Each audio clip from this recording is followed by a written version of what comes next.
জয় জগন্নাথ। 50 দিনে জগন্নাথ দেবের 50টি অলৌকিক ঘটনার আজ প্রথম দিন, আর মাত্র কয়েকদিন পরেই রথযাত্রা। কিন্তু আপনারা কি জানেন পুরীর জগন্নাথ মন্দিরে বছরে কতবার রথযাত্রা পালন করা হয়? সেই মন্দিরে 4 ধরনের রথযাত্রা পালিত হয়।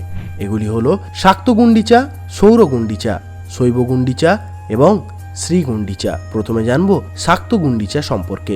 শাক্ত গুন্ডিচা বা শারদীয়া গুন্ডিচা এই যাত্রা আশ্বিনের কৃষ্ণ অষ্টমী থেকে আশ্বিনের শুক্ল নবমী পর্যন্ত পালিত হয়। এই উৎসবে যেহেতু দেবী দুর্গা এবং মাধব একটি সুসজ্জিত রথ আকৃতির বিমানে ভ্রমণ করেন, তাই এর নামকরণ করা হয় শাক্ত গুন্ডিচা বা শারদীয় গুন্ডিচা।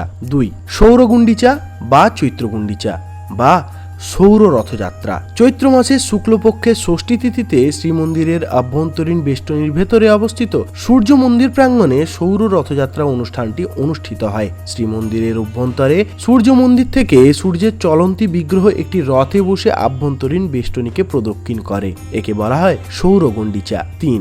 শৈব গুন্ডিচা। শৈব গুন্ডিচা অশোকা মহাষ্টমীতে অনুষ্ঠিত হয়। শৈব অর্থাৎ মহাদেব। শ্রীমন্দিরে মহাদেবের যে রথযাত্রা অনুষ্ঠিত হয় সেটিকে বলা হয় শৈব গুন্ডিচা এবং শ্রী গুন্ডিচা।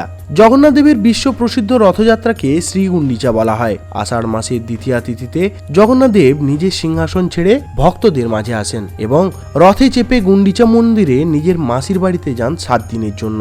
জয় জগন্নাথ।